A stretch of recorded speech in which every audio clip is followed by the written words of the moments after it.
ప్రాణాంతకమైనది, మనం వద్దన్నా వదలనిది, ప్రభుత్వాల నిషేధానికి దొరకనిది, జన జీవితాలతో పెనవేసుకున్నది, ఏటా 10 లక్షల మందిని పొట్టన పెట్టుకుంటున్నది, మొత్తంగా మరణానికి మారుపేరది. ఏమిటది? దానికి విరుగుడెక్కడ? ట్రేస్ చేద్దాం ఇవాల్టి బర్నింగ్ టాపిక్లో.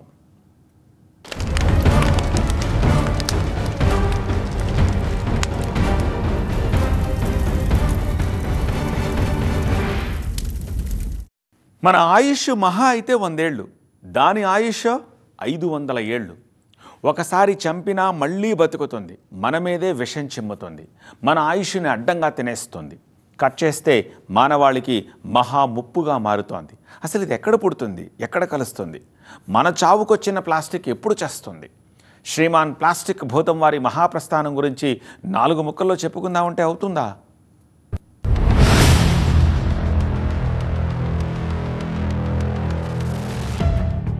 ప్లాస్టిక్ ముదిరితే toxic, nothing but slow poison. మన నాశనం కోసం మనమే తయారు చేసుకుంటున్న గరళం.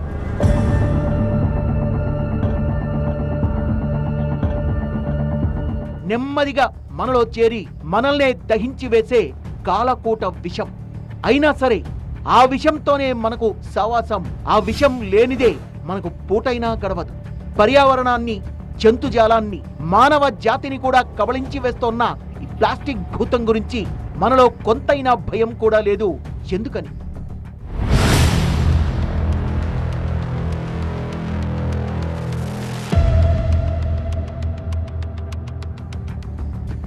ఐస్ క్రీమ్ క్యాండీ నుంచి పాల ప్యాకెట్ల దాకా అన్ని ప్లాస్టిక్ తోనే పొట్లం కట్టేయాలి. పండ్లు, పూలు, కూరగాయలు, టిఫినీలు, పచారీ సామాన్లు దేన్ని ఇంటికి తీసుకురావాలన్నా ఆ ప్లాస్టిక్ సంచులే కావాలి.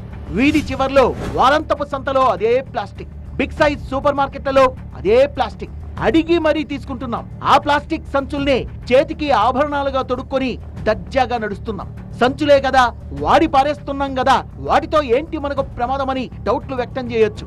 పడేసిన తర్వాత ప్లాస్టిక్ వ్యర్థం ఏమవుతుంది, ఎక్కడకు చేరుతుంది, ఏ రూపంలోకి మారుతుంది? ఇదంతా అర్థం చేసుకోవడానికి పెద్ద రాకెట్ సైన్స్ ఏమీ కాదుగా. ఇదంతా మనం బాడీ పడేసే ప్లాస్టిక్ గురించి. ఇంతకంటే అత్యంత ప్రమాదకరమైంది ఏంటంటే, ఆహారం మాటున మనం పరోక్షంగా తింటోన్న, తాగుతోన్న, పీలుస్తోన్న ప్లాస్టిక్ పదార్థం. ఎస్, మనం తినే తిండిలో అంతర్భాగంగా మారిపోతోంది ప్లాస్టిక్. ప్లాస్టిక్ బాటిల్లో నీళ్లు తాగితే కంటికి కనిపించని మైక్రో ప్లాస్టిక్ మన శరీరంలోకి వెళ్తోందన్న విషయం మనలో ఎంతమందికి తెలుసు? తెలిసినా సరే ఆ ఏముందిలే అని లైట్ తీసుకునే వాళ్లే ఎక్కువ. ప్రతి వారం 5 గ్రాముల ప్లాస్టిక్, ప్రతి నెల 21 గ్రాముల ప్లాస్టిక్, ఏడాదికి 250 గ్రాముల ప్లాస్టిక్ అంటే సంవత్సరానికి దాదాపు 1/4 కిలో ప్లాస్టిక్ ని ఆబగా తింటున్నాం, ఆరగించుకుంటున్నాం. ప్లాస్టిక్ ప్రకృతిలోంచి మన శరీరంలోకి ఎలా ప్రవేశిస్తోంది, మన జీర్ణ వ్యవస్థను ఎలా ప్రభావితం చేస్తోంది? పిన్ టు పిన్ స్టడీ చేసి చెప్పింది ఆస్ట్రేలియాకు చెందిన న్యూకాసిల్ యూనివర్సిటీ సంస్థ. Sir David Attenborough, world class environmental advocate. ఈ పెద్ద ఆయన చెప్పిన లెక్క ప్రకారం ప్లాస్టిక్ పొల్యూషన్ కారణంగా ప్రత్యక్షంగానో పరోక్షంగానో ఏటా 4 లక్షల మంది మృత్యువాత పడుతున్నారు. ఈ మరణాలన్నింటికీ అసలు హేతువు ప్లాస్టిక్ అయినా దాన్ని డైరెక్ట్ గా మెడికల్ రిపోర్టుల్లో రాసుకోలేని దైన్య స్థితి మనోళ్ళది. ఎందుకంటే ప్లాస్టిక్ అనేది ఒక్కసారిగా తెగబడే మహమ్మారి కాదు. మనలో చొరబడి ఏళ్ల తరబడి మన శరీరాన్ని కొద్ది కొద్దిగా కొరుక్కు తినే స్లో పాయిజన్. ప్లాస్టిక్ వాడకంతో దాపురించే ఆరోగ్య సమస్యల్ని ఏకరువు పెట్టాలే కానీ పోలెడన్ని. ఐ ఇరిటేషన్ తో మొదలవుతుంది సినిమా.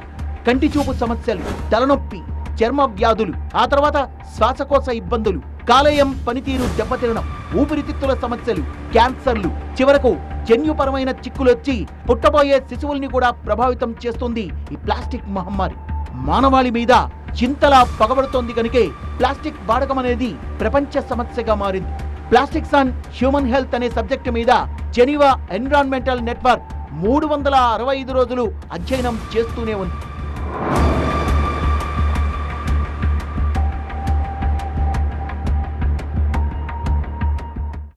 ఏటా దాదాపు 10,000 కోట్ల ప్లాస్టిక్ సంచుల్ని వాడుతోన్నది నిజం.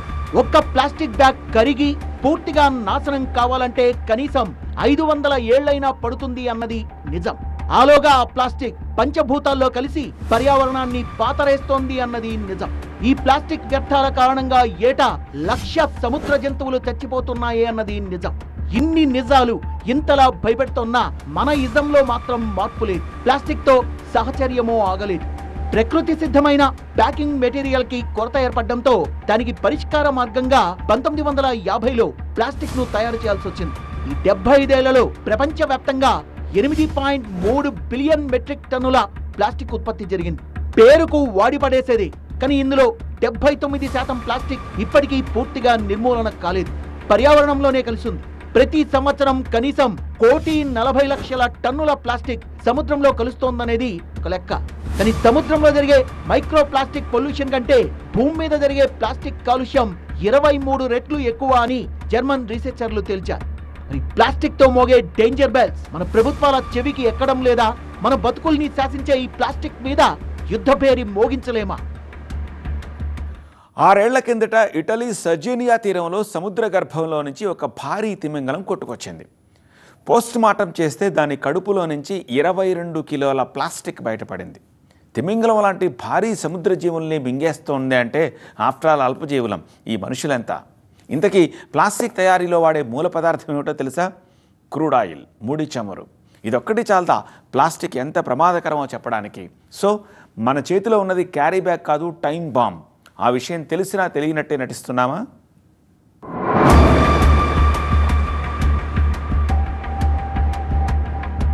ఒక్క అమెరికాలోనే ఏటా 5,000 కోట్ల వాటర్ బాటిళ్ల అమ్మకం జరుగుతోంది. మరి అమెరికా కంటే 4 ఇంతల జనాభా ఎక్కువ ఉన్న మన దేశంలో అమ్ముడయ్యే వాటర్ బాటిళ్ల సంఖ్య ఎంత అనేది అంచనాలకు దొరకదు.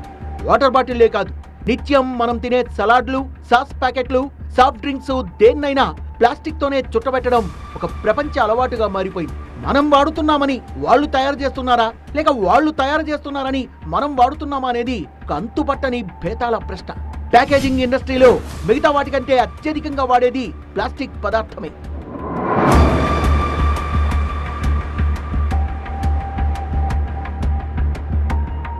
హోటల్కెళ్ళి టిఫిన్ చేస్తే వాటర్ బాటిల్, పెళ్లికెళ్ళి భోజనం చేస్తే వాటర్ బాటిల్, ట్రావెలింగ్ టైంలో దప్పిక వేస్తే వాటర్ బాటిల్, సెమినార్లో బాటిల్, మీటింగ్ హాల్లో వాటర్ బాటిల్, గ్లాసులో నీళ్లు తాగడం అంటే నామోషి అయిపోయింది ఇప్పుడు.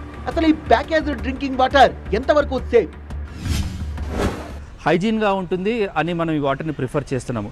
బేసిక్గా ఈ ప్లాస్టిక్ వాటర్ బాటిల్స్లో వాటర్ తాగటం ఎంతవరకు సేఫ్ అనేది ఒక రీసెర్చ్ చూస్తే, బేసిక్గా ప్లాస్టిక్లో వేడి వస్తువులు తిన్నప్పుడు హెల్త్ పాడవుతుంది, దాంట్లో ఉన్న ప్లాస్టిక్ ఫుడ్లో కలిసి క్యాన్సర్ వస్తుంది అంటున్నారు. కానీ ఇలాంటి చల్లటి నీళ్ళు అయ్యుండొచ్చు, చల్లటి పదార్థాలు అయ్యుండొచ్చు, కూల్ డ్రింక్స్ అయ్యుండొచ్చు, స్పెషల్లీ వాటర్ బాటిల్స్. ఒక 5 ఏళ్ల క్రితం వరకు కూడా కేవలం 1 లీటర్ బాటిల్స్ మాత్రమే ప్లాస్టిక్ బాటిల్స్ దొరికేది, సింగిల్ యూజ్. కానీ ఇప్పుడు ఈ కల్చర్ చాలా పెరిగిపోయింది. చిన్న చిన్న వాటర్ బాటిల్స్ నుంచి పెద్ద పెద్ద వాటర్ కంటైనర్ల దాకా అన్ని ప్లాస్టిక్ తో తయారైనవి. ప్లాస్టిక్ బాటిళ్లలో నీళ్లు దాహం తీర్చడం సంగతి దేవుడెరుగు. నీళ్లతో పాటు మైక్రో ప్లాస్టిక్ కణాలు శరీరంలోకి చేరి అనేక రోగాల్ని తీసుకొస్తాయి. గర్భిణులు ప్లాస్టిక్ బాటిల్స్ లో నీళ్లు తాగితే కడుపులో పెరుగుతున్న శిశువు మెదడుపై చెడు ప్రభావం కలుగుతుంది. పిల్లల్లో యాంగ్జైటీ, డిప్రెషన్, మెమరీ లాస్ ఇవన్నీ బోనస్ గా కలిగే నష్టాలు.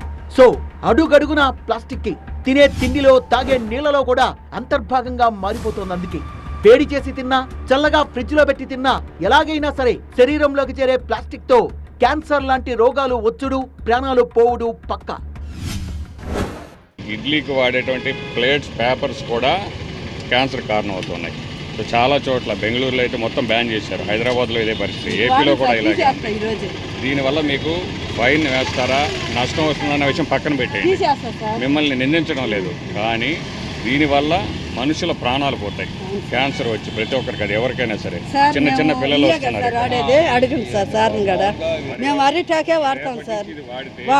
అందరి ఆరోగ్యాలు కాపాడిన వాళ్ళు అవుతారు. కావాలంటే మీరు ఇడ్లీ ప్లేట్ మీద ఇంకో 2 రూపాయలు పెంచండి, అది ఎవరికి కూడా కష్టం కాదు. కానీ దీనివల్ల వచ్చే ఇబ్బంది ఎవరికైనా సరే అది పెద్ద నష్టం. అది పెద్ద పెద్ద రెస్టారెంట్లైనా, చిన్న సైజ్ ఫాస్ట్ ఫుడ్ సెంటర్లైనా ప్లేట్లో వడ్డనకు ముందు పాలిథిన్ కవర్లే కనిపిస్తాయి. ఎటువంటి అనర్థాలకు చోటివ్వని అరిటాకులు ఇప్పుడు వెతికినా దొరకడం లేదు.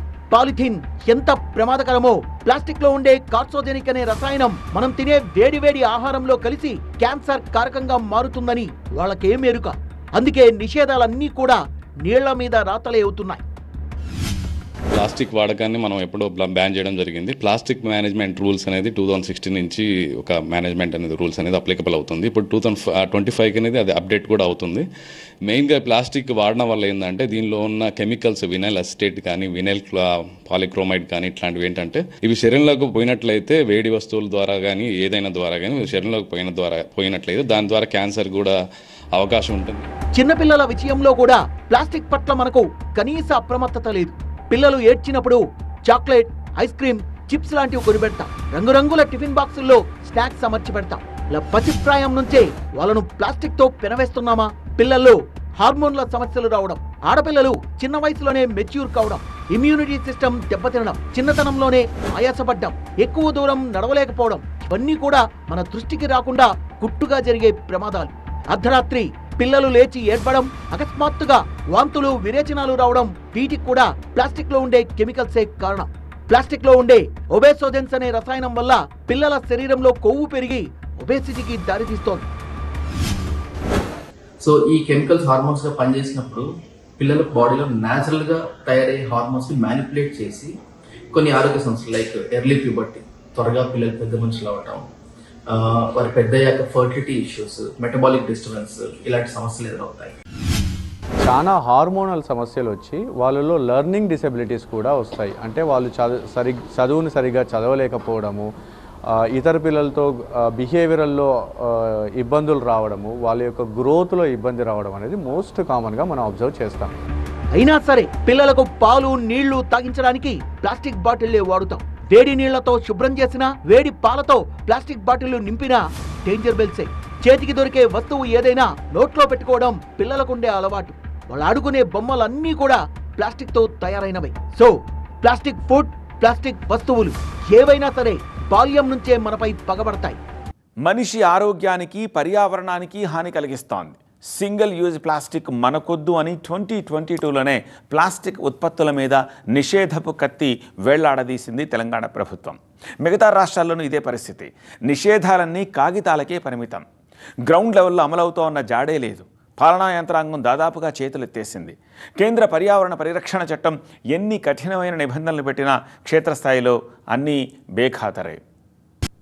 కొన్ని ఆహార పదార్థాలు ఫ్రిడ్జ్లో కవర్లో చుట్టి పెడతామో దాని నుంచి కూడా కెమికల్స్ లీచ్ అయ్యి, ముఖ్యంగా ఫ్యాటీ యాసిడ్, ఎసిడిక్ ఫుడ్స్లోకి లీచ్ అయ్యి క్యాన్సర్ కారకాలుగా మారుతాయి అన్నమాట. కొద్దిమంది గ్లాసులు వద్దు, ఆ గ్లాసులని ప్లాస్టిక్ గ్లాసుల కవర్లు ఈ గ్లాసులు ఇవ్వమంటారు. ఆ కణాలు దానిలోకి వచ్చిన తర్వాత దానివల్ల ఏంటంటే లోపలికి పోయి లివర్లోకి పోయిన తర్వాత లివర్ని డ్యామేజ్ చేసి బాడీలో ఏ ఆర్గాన్ అయినా డ్యామేజ్ చేసేదానికి అవకాశం ఉంది. మనం ఇంటి నుంచి నీళ్ళ సీసా తీసుకెళ్ళాలి. రోజు కూడా ఈ పాలిథిన్ కవర్లలో దేశం మొత్తం మీద మీరు ఆలోచన చేస్తే 100 కోట్ల రూపాయల ఖర్చు అవుతుంది. ప్లాస్టిక్ వాడకం దగ్గరే కాదు, కనీసం తయారీ దగ్గర కూడా బ్రేకులు పడ్డం లేదు. హైదరాబాద్లోని బాలానగర్, నాచారం, చెర్లపల్లి పారిశ్రామిక వాడలోని 150 కార్ఖానాల్లో ప్లాస్టిక్ కవర్ల తయారీ యథేచ్ఛగా జరుగుతోంది. టన్నుల కొద్దీ ప్లాస్టిక్ ఉత్పత్తులు గోడౌన్లలో నిల్వ చేసిన తనిఖీల ఊసేలేదు. ప్లాస్టిక్ గ్లాసులు, ప్లాస్టిక్ ప్లేట్లు, ఇయర్బడ్స్, స్పూన్లు, స్ట్రాలు, 100 మైక్రాన్లలో ఉండే ప్లాస్టిక్, పీవీసీ బ్యానర్లు, భాగ్యనగరంలో ఉత్పత్తి అయ్యే ప్రతి ప్లాస్టిక్ వస్తువు 2 తెలుగు రాష్ట్రాల్లోనూ ఓపెన్ గా అమ్ముడవుతోంది. తగ్గించటం లేదు, ఇంకా ఎక్కువైపోతుంది. యాక్చువల్గా ఈ ప్లాస్టిక్ బాటిల్ వల్ల వాడుకునే దానివల్లే ఎక్కువ ప్లాస్టిక్ కన్జ్యూమ్ చేస్తున్నారు అనేది అందరికీ తెలిసిన విషయమే, కానీ కంట్రోల్ అనేది కూడా ఎక్కడ లేదు. మనం వాడి పారేసిన 1 టైం ప్లాస్టిక్ కవర్లను ఆహారంగా భ్రమించి అమాయకంగా అవి తిన్న పాపానికి మూగజీవాలు ప్రాణాలు పోగొట్టుకుంటున్నాయి. ప్లాస్టిక్ ఉత్పత్తులు నదుల్లో, అటునుంచి సముద్రాల్లో కలిసి జలచరాలకు ప్రాణ సంకటంగా మారుతున్నాయి. 150 ఏళ్లు బతకాల్సిన తాబేళ్లు సైతం 2-3 ఏళ్లలో చనిపోతున్నాయంటే ఆ పాపం మనది కాదా? ఈ ప్లాస్టిక్ పర్యావరణం చేసే హాని ఇంత అంతా కాదు, భూమి పొరల్లో కూడా తెచ్చుకుపోయి భూగర్భ జలాలు అడుగంటికి పోవడం కూడా ప్రధాన కారణమవుతుంది. ఈ ప్లాస్టిక్ వ్యర్థాలను అసలు ప్లాస్టిక్ వినియోగం తేవడానికి కూడా వ్యాపార వాణిజ్య సముదాయాలు ప్లాస్టిక్ను వాడుతున్నాయి. వాటన్ని మీద ప్రత్యేక డ్రైవ్ నిర్వహించి ప్లాస్టిక్ ను ఆరుబయట వాతావరణంలో దహనం చేస్తే హైడ్రోక్లోరిక్ ఆమ్లం, సల్ఫర్ డయాక్సైడ్, టాక్సిన్స్, ఫ్యూరాన్స్ లాంటి విషవాయువులు విడుదలవుతాయి. వీటిని పీల్చడం వల్ల మనమే ప్రాణాంతక వ్యాధుల బారిన పడతాం. ఇటువంటి విపత్కర పరిస్థితికి ఏంటి ప్రత్యామ్నాయం? బయోడిగ్రేడబుల్ వస్తువులపై కేంద్ర ప్రభుత్వం స్టాండర్డ్ ఆపరేటింగ్ ప్రొసీజర్ను సూచించింది. కొన్ని దేశాల్లో ప్లాస్టిక్ వ్యర్థాలను రోడ్ల నిర్మాణంలో ఉపయోగిస్తున్నారు. గ్రేటర్ హైదరాబాద్ లో సైతం ఈ పద్ధతిని ప్రయోగాత్మకంగా మొదలుపెట్టినా ఆ తర్వాత కొనసాగలేదు. Reuse, reduce, recycle. ప్లాస్టిక్ నిర్మూలన కోసం RRR ఫార్ములా ఒకటి ఉంది. ప్లాస్టిక్ వాడకాన్ని వీలైనంత తగ్గించుకోవడం, ప్లాస్టిక్ ఉత్పత్తుల్ని రీసైకిల్ చేయడం లాంటి ప్రయత్నాలు నామమాత్రంగానే జరుగుతున్నాయి. కనీసం ప్లాస్టిక్ బాటిళ్లకు బదులుగా స్టీల్ బాటిళ్లు వాడడం, పాలిథీన్ సంచుల్ని కాకుండా జూట్, పేపర్, గుడ్డ సంచుల్ని ఉపయోగించడం, మన చేతుల్లోనే ఉన్న పరిష్కారాన్ని మన సౌకర్యార్థం మనమే విస్మరిస్తున్నాం. జూలై 12 ప్రపంచ కాగితపు సంచుల దినోత్సవం. దీన్ని మనలో ఎంతమంది పాటిస్తున్నట్టు? రేపటి గురించి కనీసం ఆలోచించే బాధ్యత లేకపోబట్టే మనల్ని పెనవేసుకున్న ఈ ప్లాస్టిక్ అనకొండను వదిలించుకోలేకపోతున్నాం.